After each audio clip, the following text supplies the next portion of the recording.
Salut! Astăzi învățăm câteva poziții alternative în care putem cânta acordul de Re major. Pentru poziția standard, dă click pe linkul de mai sus.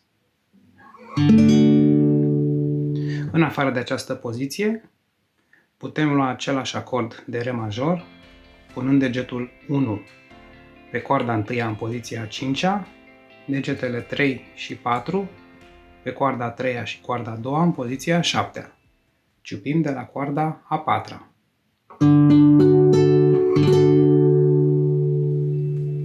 O altă variantă este să punem degetul 2 în poziția 11-a pe coarda 3-a, iar degetul 1 într-un bare mic pe două corzi pe coarda 1-a și a 2-a în poziția a 10-a.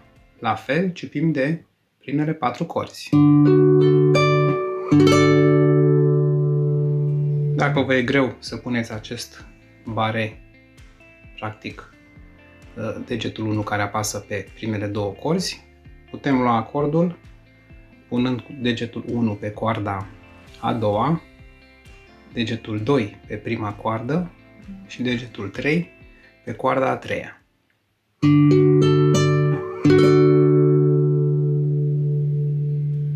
Deci am descoperit împreună încă două poziții în care putem cânta Re major în afară de poziția standard.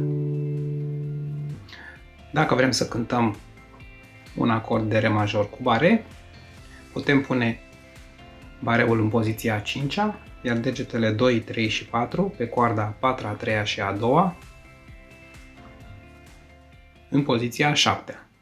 Trăgând de la coarda 5-a în jos, avem tot un Re major.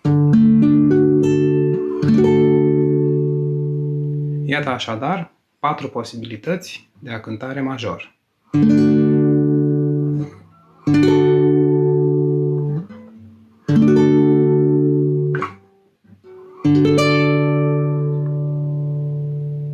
Și în încheiere vă mai propun o a 5-a posibilitate, punând un bare mic în poziția a 7-a pe 3 corzi și degetul 4 pe coarda 1-a în poziția a 10-a.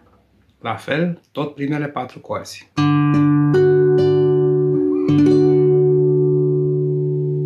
Re major.